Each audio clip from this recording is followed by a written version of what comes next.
안녕하세요. 브랜드 루시입니다. 우리가 지난 영상에서는 내 블로그 방문자 수가 늘지 않는 이유와 우리가 조심해야 될 것들에 대해서 이야기를 드렸어요. 이제는 내 블로그가 왜 성장하지 않는지, 뭘 조심해야 되는지를 아셨을 거예요. 그래서 오늘은 지난 시간에 예고드린 것처럼 그러면 초보 블로거가 블로그를 빨리 키울 수 있는 방문자를 빨리 늘리는 방법이 무엇인지에 대해서 이야기해 보도록 하겠습니다. 제가 최근에 로직 테스트를 좀 해보려고 키워드를 잡아서 블로그에 글을 써봤어요. 그리고 이게 다 상위에 노출이 됩니다. 첫 번째는 전자책 쓰는 법이라는 키워드를 가지고 글을 썼고요. 제 글이 PC랑 모바일 모두 4위에 노출이 돼서 상위 노출이 됐어요.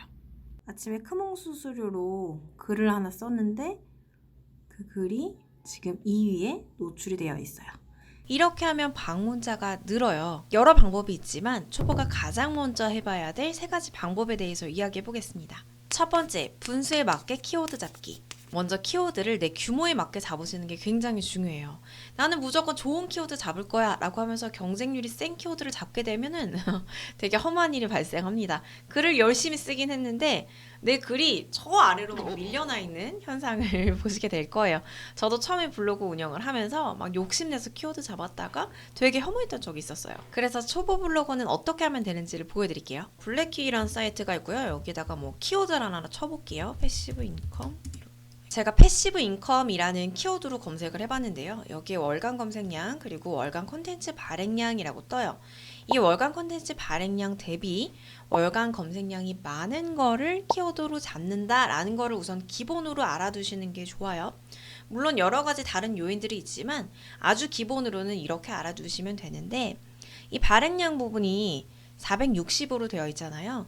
이미 이 키워드로 460개의 글이 올라왔다라는 뜻이에요. 그래서 이게 너무 많을 경우에는 내가 글을 썼을 때 노출이 좀 안 될 확률들이 높거든요. 그렇기 때문에 처음에는 이 발행량이 높지 않은 것들을 잡는다라고 보시면 돼요. 내가 왕초보다, 초보 블로거다 라고 할 경우는 200, 100 이런 경우에도 잡아보시는 게 중요하고요. 내 블로그가 점점 커질수록 500, 1000 만 이런 식으로 높여가시는 게 좋아요.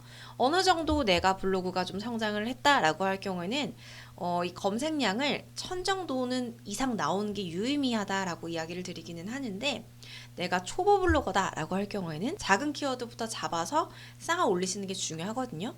그렇기 때문에 1000 이하라고 하더라도 200, 300부터 잡아보시는 게 되게 중요해요. 이게 왜 그런지 조금 더 자세히 이야기를 드리면 블로그에는 블로그 지수라는 게 있어요. 한마디로 내 블로그의 레벨을 결정하는 이제 수라고 보시면 되는데 내 블로그의 지수가 높을수록 내가 어떤 키워드로 글을 썼을 때 내 블로그가 노출될 확률이 높아지거든요.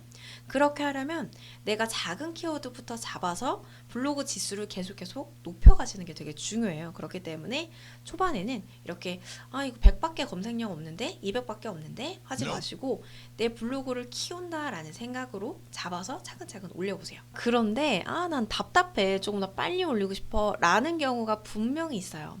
이럴 경우에는 방법이 있어요. 이거 팁 하나 알려드릴게요. 신규 키워드나 시즌 키워드를 한번 써보세요. 신규 키워드라는 거는 말 그대로 신규예요.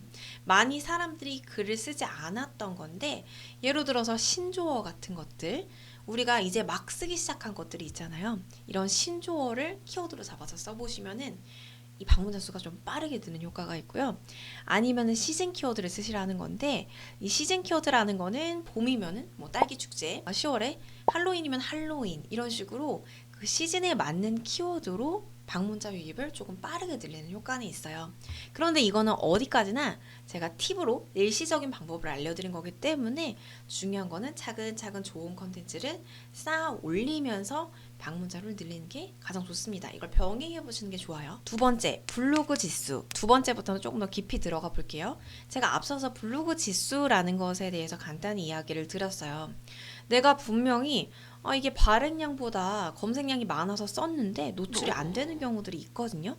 그 경우 중에 하나는 나보다 블로그 지수가 높은 블로그가 이미 글을 써서 상단을 점유했기 때문에 그럴 수가 있어요. 그럼 이 블로그 지수는 어떻게 보느냐? 이거는 사실 강사 중에서도 아는 분들이 많지 않을 수도 있고 강사인 경우를 제외하면은 사실 이게 공개적으로 막 홍보하는 사이트가 아니라 모르시는 분들이 더 많은 것 같아요. 엔데브라는 사이트가 있어요.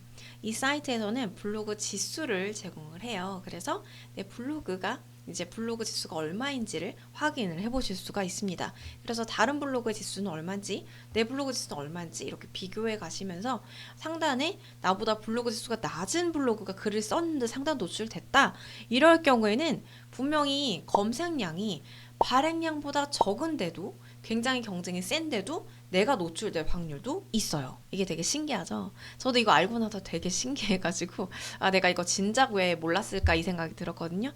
블로그는 이렇게 정보를 많이 알면 알수록 굉장히 지능적으로 운영을 할 수가 있어요. 세 번째, 검색 등록. 마지막으로 검색 등록이라는 게 있어요. 이게 뭐냐면 외부 사이트에서 내 채널로 유입시키게끔 하는 어떤 장치라고 보시면 되는데 대표적으로 구글, 다음, 줌, 빙 등이 있어요. 내 블로그 주소를 등록을 해두면 자동으로 외부에서 이렇게 사람들을 유입시켜서 내 블로그의 방문자가 늘어나는 효과가 있습니다. 그런데 사실 가장 중요한 부분은요. 내가 컨텐츠를 양질의 컨텐츠로 만들어서 한번 내 블로그에 들어온 사람이 내 블로그를 또 찾아서 들어오게 하는 재방문율을 높이는 게 굉장히 중요합니다. 그래서 내가 방문자 수는 일시적으로 되게 많은데 뭔가 수익화도 안 되고 되게 허무하다라고 하시는 경우들이 꽤 있거든요. 분명히 방문자 수는 내가 일시적으로 늘려서 확 늘어 있는데 뭐 공감이나 댓글 이런 것들이 전혀 없고 있어도 잘 보고 갑니다. 좋은 하루 보내세요. 이런 식으로 뭐 영양가 없는 댓글들만 있는 경우들이 있어요.